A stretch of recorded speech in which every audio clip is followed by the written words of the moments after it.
A Sir Philip, con amor Brierton, 5. Autora, Julia Quinn. Traducción, Mireia Terés Loriente. Audiolibro hecho por Aikaba Torayami. Capítulo 6. No deberías haber permitido que te besara. Quién sabe qué otras libertades intentará tomarse la próxima vez que te vea. Pero a lo hecho, pecho, y solo puedo preguntarte una cosa, ¿te gustó? Louise Brierton a su hermana Francesca, en una nota que pasó por debajo de la puerta de su hermana la noche que ésta conoció al conde de Kilmartin, con quien se casaría 2 meses después.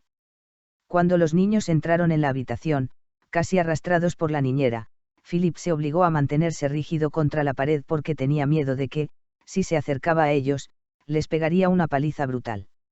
Y todavía le daba más miedo que, al terminar, no se arrepentiría.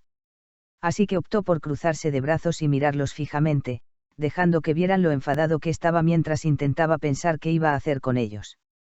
Al final, y con la voz temblorosa, Oliver dijo: «Padre». Philip dijo lo único que se le ocurrió, lo único que tenía en la cabeza. «¿Veis a la señorita Brierton?». Los gemelos asintieron, aunque no la miraron. Al menos, no a la cara, donde el morado estaba empezando a apoderarse del ojo. «¿No la veis distinta?». Los niños no dijeron nada hasta que llegó una doncella y rompió el silencio. «Señor». Philip asintió y se acercó a ella para coger el trozo de carne que había traído para el ojo de Louise. «¿Tenéis hambre?», les preguntó a sus hijos. Cuando no le respondieron, añadió: «Bien, porque, por desgracia, esta carne no irá a parar a ningún plato, ¿verdad?». Se fue hasta la cama y se sentó con cuidado al lado de Louise. «Permítame», todavía demasiado enfadado para controlar la voz. Rechazando la colaboración de Louise, él mismo le colocó la carne encima del ojo y se lo envolvió con un trozo de tela para que ella no se ensuciara las manos al sostenerlo. Cuando terminó, se acercó a los niños y se plantó delante de ellos con los brazos cruzados. Y esperó. «Miradme», les dijo, cuando ninguno de los dos apartó la mirada del suelo. Cuando levantaron la cabeza, vio terror en sus ojos y le dio miedo, pero no sabía de qué otra manera debía reaccionar. «No queríamos hacerle daño», susurró Amanda. «Ah, no», respondió él, inclinándose hacia ellos, furioso. La voz era plana pero la rabia se le reflejaba en la cara incluso, Louise dio un salto en la cama. «¿No pensasteis que se podría hacer daño cuando tropezara con la cuerda?», continuó Philip, que, con ese toque de sarcasmo, se controlaba mejor y eso lo hacía más aterrador. «O quizás pensasteis, acertadamente, que la cuerda no le haría ningún daño, pero no se os ocurrió que sí que se lo podía hacer cuando cayera». Los niños no dijeron nada. Philip miró a Louise, que había apartado el trozo de carne del ojo y se estaba tocando la mejilla. El morado iba empeorando por minutos. Los gemelos tenían que aprender que no podían continuar así. Tenían que aprender a tratar a la gente con más respeto. Tenían que aprender a... Philip maldijo en voz baja. Tenían que aprender algo, lo que fuera. Hizo un gesto con la cabeza hacia la puerta. «Venid conmigo», salió al pasillo, se giró y dijo: «Ahora». Y, mientras los niños salían, rezaba para que pudiera controlarse. Louise intentó no escuchar, aunque no podía evitar aguzar el oído. No sabía dónde se los había llevado, podía ser a la habitación de al lado, a su habitación, afuera. Aunque sabía una cosa, iban a recibir su castigo. Y, a pesar de que sabía que merecían un castigo, porque lo que habían hecho era inexcusable y ya eran mayorcitos para darse cuenta, seguía estando preocupada por ellos. Cuando Philip se los había llevado, estaban muy asustados y Louise todavía recordaba la inquietante pregunta que Oliver le había hecho el día anterior. «¿Va a pegarnos?». De hecho, al mismo tiempo que se lo preguntó, iba retrocediendo, como si esperara que les pegara. Aunque seguro que Sir Philip no. No, era imposible. Una cosa era darles un cachete después de algo como lo de hoy, pero seguro que no lo hacía habitualmente. No podía haberse equivocado tanto con una persona. La noche anterior, había permitido que la besara, incluso le había devuelto el beso. Seguro que si Philip fuera de los que pegaba a sus hijos por cualquier cosa, lo habría notado, habría sentido que había algo que no funcionaba. Al final, después de lo que pareció una eternidad, Oliver y Amanda aparecieron en la puerta, serios y con los ojos rojos, y detrás de ellos, obligándoles a caminar más deprisa que una serpiente, apareció Sir Philip, también muy serio. Los niños se acercaron a la cama y Eloise se giró hacia ellos. Como tenía el ojo izquierdo tapado, solo veía con el derecho y, como no, los niños se habían colocado a su izquierda. Lo sentimos mucho, señorita Brierton, susurraron. Más alto, les dijo su padre. Lo sentimos. Eloise asintió. No volverá a suceder, añadió Amanda. Bueno, eso me tranquiliza, dijo Eloise. Philip se aclaró la garganta. Nuestro padre dice que debemos compensarla, dijo Oliver. Eloise no estaba segura de cómo pretendían hacerlo.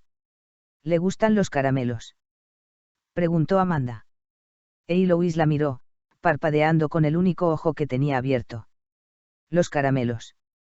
Amanda asintió. Sí, supongo que sí. Como a todo el mundo. Tengo una caja de caramelos de limón. Llevo meses guardándolos. Puede quedárselos. Eloise tragó saliva para suavizar el nudo que se le había hecho en la garganta al ver la torturada expresión de Amanda. A esos niños les pasaba algo. Con tantos sobrinos, Eloise sabía diferenciar perfectamente cuando un niño no era feliz. Da igual, Amanda, dijo, con el corazón partido. Quédate los caramelos. Pero tenemos que darle algo, dijo Amanda, mirando temerosa a su padre. Eloise estuvo a punto de decirle que no era necesario, pero, cuando la miró, se dio cuenta de que tenían que hacerlo. En parte, claro, porque Sir Philip había insistido, y Eloise no iba a contradecir su autoridad. Pero, además, porque los gemelos tenían que aprender a reparar los daños que causaban. Está bien, dijo Eloise. ¿Me daréis una tarde? ¿Una tarde? Sí. Cuando me encuentre mejor, tu hermano y tú me daréis una tarde. Todavía no conozco Ramney Hall demasiado bien y supongo que vosotros conoceréis hasta el último rincón. Podríais acompañarme a dar un paseo. Con una condición, añadió, porque valoraba mucho su salud y su condición física. Nada de travesuras. Ninguna, dijo Amanda, inmediatamente, asintiendo con fuerza. Lo prometo. Oliver, dijo Philip, cuando su hijo no respondió. Nada de travesuras esa tarde, susurró. Philip se acercó a él y lo cogió por el cuello de la camisa. Ni nunca. Dijo, con la voz estrangulada. Lo prometo. No volveremos a acercarnos a la señorita Brierton. Bueno, espero que hagáis alguna excepción, dijo Eloise, mirando a Philip esperando que lo interpretara como un, ya puede soltar al niño. Me debéis una tarde. Amanda dibujó una tímida sonrisa, pero Oliver siguió igual de serio. Podéis marcharos, dijo Philip, y a los niños les faltó tiempo para desaparecer. Una vez solos, los dos adultos se quedaron en silencio, mirando la puerta con una expresión triste y agotada. Eloise se sentía agotada, como si la hubieran implicado en una situación que no acababa de entender. Estuvo a punto de echarse a reír. ¿En qué estaba pensando? Claro que la habían implicado en una situación que no acababa de entender, y se engañaba al creer que sabía qué hacer. Philip se acercó a la cama pero, cuando estuvo a su lado, se mantuvo bastante rígido.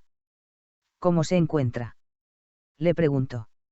Si no me saca esta carne del ojo dentro de poco, dijo, con sinceridad, creo que voy a vomitar. Cogió la bandeja que había traído la doncella y se la acercó. Eloise se quitó el trozo de carne de la cara, con una mueca ante el ruido acuoso y pegajoso que hizo. Será mejor que me lave la cara, dijo. El olor es muy fuerte. Philip asintió. Antes, dejé que le eche un vistazo. ¿Tiene mucha experiencia con estas cosas?, le preguntó ella, mirando hacia el techo cuando él se lo pidió. Un poco, Philip le apretó un poco la mejilla con el pulgar. Mire hacia la derecha. Ella le obedeció. Un poco. En la universidad, boxeaba. Era bueno. Le hizo girar la cabeza. Mire a la izquierda. Lo suficiente. ¿Qué quiere decir? Cierre el ojo. ¿Qué quiere decir?, insistió ella. No ha cerrado el ojo. Eloise los cerró los dos porque, Si solo cerraba uno, lo hacía con demasiada fuerza. ¿Qué quiere decir? No lo veía, pero percibió la pausa. ¿Le han dicho alguna vez que es un poco testaruda? Constantemente. Es mi único defecto. Escuchó cómo Philip se reía. El único. El único que vale la pena comentar. Abrió los ojos. No me ha contestado. No recuerdo cuál era la pregunta. Abrió la boca para responderle, pero entendió que le estaba tomando el pelo e hizo una mueca. Vuelva a cerrar el ojo, dijo Philip.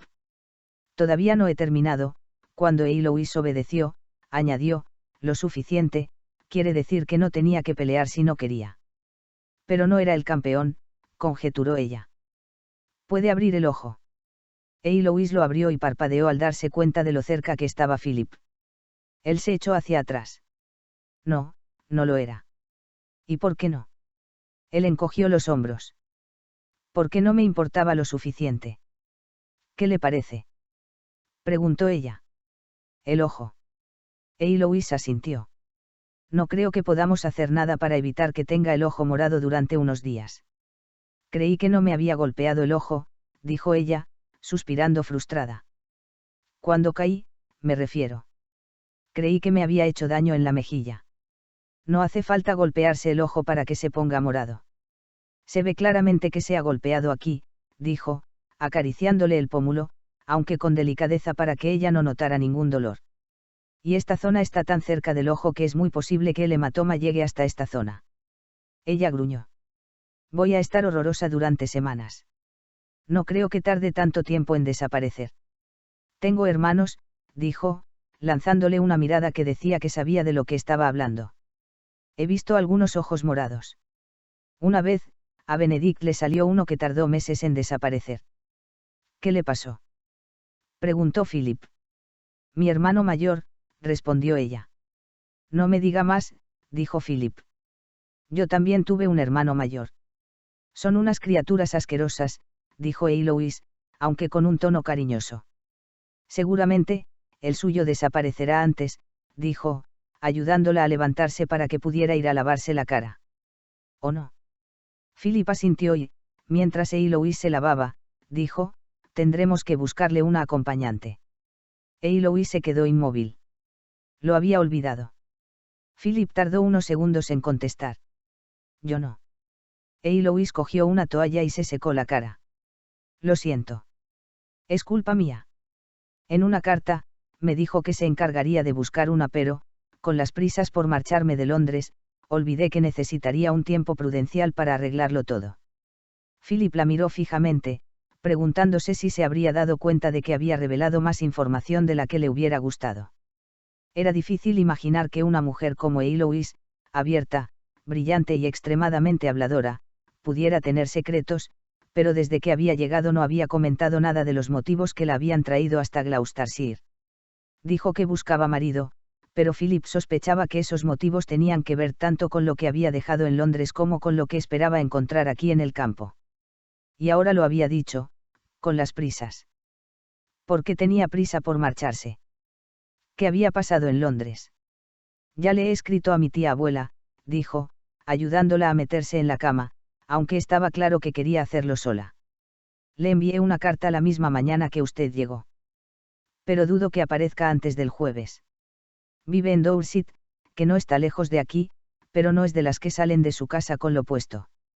Necesitará tiempo para preparar el equipaje y hacer todas esas cosas. Agitó la mano en el aire, quitándole importancia, ¿qué hacen las mujeres? Eloise asintió, seria. Solo son 4 días. Y aquí hay muchos sirvientes. No es como si estuviéramos solos en un lejano refugio de cazadores. No diga tonterías. Si alguien se entera de su presencia en esta casa sin acompañante, pondría su reputación en un serio compromiso. Ella suspiró y encogió los hombros en un gesto fatalista. Bueno, no está en mi mano decidirlo, se tocó el ojo. Seguro que, si volviera hoy a casa, mi aspecto levantaría más suspicacias que el hecho de que me hubiera ido. Philip asintió lentamente, porque estaba de acuerdo con ella aunque no podía evitar pensar en otra cosa.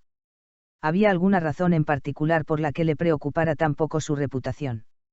No había pasado mucho tiempo entre la alta sociedad, pero, por su experiencia, todas las damas solteras, tuvieran la edad que tuvieran, siempre estaban preocupadas por su reputación. Era posible que la reputación de Eloise ya estuviera arruinada el día que apareció en su puerta. Y, más concretamente, le importaba. Frunció el ceño, porque todavía no estaba en condiciones de responder a la segunda pregunta. Sabía lo que quería, mejor dicho, lo que necesitaba en una esposa y tenía muy poco que ver con la pureza, la castidad y todos esos ideales que las chicas jóvenes tanto se esmeraban en preservar. Necesitaba a alguien que pudiera entrar en su vida y hacérsela menos complicada. Alguien que estuviera al frente de la casa y que fuera una madre para sus hijos.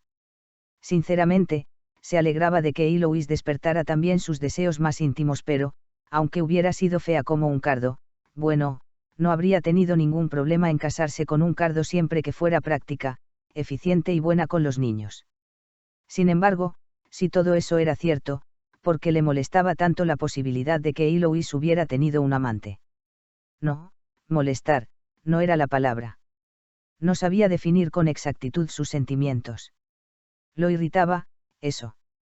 Del mismo modo que irritaba una piedra en el zapato o una quemadura del sol. Era la sensación aquella de que hay algo que no está bien. Y no es que esté catastrófica y dramáticamente mal, pero no está bien. Vio cómo se recostaba en las almohadas. ¿Quiere descansar un rato? La dejó sola. Eloise suspiró. Supongo que sí, aunque no estoy cansada. Dolorida, sí, pero no cansada. Solo son las 8. Philip miró el reloj que había encima de una estantería. Las 9. Las 8, las 9, dijo ella, dejando ver que no había diferencia. En cualquier caso, es de día, miró hacia la ventana, melancólica. Y no llueve. ¿Preferiría salir y sentarse en el jardín?, preguntó Philip. Preferiría pasear por el jardín, respondió ella, descarada, pero me duele un poco la cadera. Supongo que debería descansar un día. Más de uno, dijo él, con brusquedad. Seguramente tenga razón, pero le aseguro que no seré capaz de quedarme en la cama más de un día. Philip sonrió. No era el tipo de mujer que se pasaba el día sentada en el salón bordando, cosiendo o lo que hicieran las mujeres en un salón con aguja e hilo en la mano. La observó mientras, incluso sentada en la cama, no podía evitar mover una pierna. No era el tipo de mujer que se pasaba el día sentada, punto. ¿Le gustaría llevarse un libro?, le preguntó. Los ojos de Eloise reflejaron su decepción. Philip sabía que esperaba que la acompañara y Dios sabe que una parte de él quería hacerlo, pero la otra parte le decía que tenía que alejarse, casi como medida de protección. Todavía se sentía un poco descolocado por haber tenido que pegar a sus hijos. Parecía que cada 15 días hacían algo merecedor de un castigo y, la verdad, ya no sabía qué más hacer. Aunque no disfrutaba pegándoles. Lo odiaba, cada vez que lo hacía, tenía arcadas, pero, ¿qué se suponía que debía hacer cuando se portaban de aquella manera? Intentaba pasar por alto las pequeñas cosas, pero cuando pegaban el pelo de la institutriz a las sábanas mientras ella dormía, ¿cómo iba a pasarlo por alto? O como el día que rompieron todas las macetas de cerámica que había en una estantería del invernadero. Dijeron que había sido un accidente, pero Philip no les creyó ni una palabra. Y, mientras defendían su inocencia, en sus ojos se veía que no pensaban que su padre les creyera. Así que imponía disciplina de la única manera que sabía, aunque, hasta ahora, solo había utilizado la mano. ¿Y eso cuándo la utilizaba? La mitad de las veces, bueno, más de la mitad, los recuerdos de la disciplina de su padre lo mortificaban de tal manera que se iba, temblando y sudado, horrorizado ante el temblor de la mano con la que quería pegarles en el culo. Le preocupaba ser demasiado benévolo con ellos. Seguramente lo era, visto que sus hijos no se comportaban mejor. Se decía que tenía que ser más severo incluso, un día había ido a los establos y había cogido la fusta. Recordarlo lo hacía estremecerse. Fue después del episodio del pegamento, a la señorita Lockhart tuvieron que cortarle el pelo y Philip sintió una rabia muy dolorosa y desquiciante. La visión se le tiñó de rojo y lo único que quería era castigarlos, hacer que se portaran bien. Enseñarles a ser buenas personas y acabó por ir a buscar la fusta. Sin embargo, le quemó en las manos y la soltó, horrorizado y temeroso de en qué se habría convertido de haberla usado. Los niños se quedaron sin un castigo durante un día entero. Philip se encerró en el invernadero, temblando y odiándose por lo que casi había hecho. Y por lo que era incapaz de hacer. Convertir a sus hijos en mejores personas. No sabía cómo ser un buen padre. Eso estaba claro. No sabía cómo hacerlo y, además, era posible que no estuviera hecho para eso. A lo mejor, había hombres que nacían sabiendo qué decir y qué hacer y otros, por mucho que lo intentaran, no servían. A lo mejor, uno necesitaba tener un buen padre a quien poder imitar. Y en eso, la suerte de Philip estuvo echada desde el día que nació. Y ahora estaba allí, intentando cubrir sus deficiencias con Eloise Brierton. Quizás podría dejar de sentirse tan mal padre si les conseguía una buena madre. Sin embargo, las cosas nunca eran tan fáciles como parecían y Eloise, en el día que llevaba en Ramney Hall, había puesto su vida patas arriba. No esperaba desearla, al menos con la intensidad que lo hacía cada vez que la miraba. Y cuando la había visto en el suelo, como es que lo primero que había sentido había sido terror. Terror por su estado físico y, para ser sincero, terror de que los gemelos la hubieran convencido para que se marchara. Cuando se había enterado de lo del pelo de la señorita Lockhart, su primera reacción había sido ir a buscar a los niños, lleno de cólera. Con Eloise, en cambio, apenas había pensando en ellos hasta que se había asegurado personalmente de que no estaba grave. No quería preocuparse por ella, solo quería una buena madre para sus hijos. Y ahora no sabía qué hacer. Y, por lo tanto, pasar la mañana en el jardín con la señorita Brierton parecía una idea celestial, pero sabía que no podía permitírselo. Necesitaba estar un rato solo. Necesitaba pensar. O mejor, no pensar, porque si pensaba solo conseguía enfadarse y confundirse más. Necesitaba hundir las manos en alguna maceta llena de tierra y ensuciarse hasta olvidarse de todos sus problemas. Necesitaba escapar. Y si por ello era un cobarde, pues que así fuera. Continuará.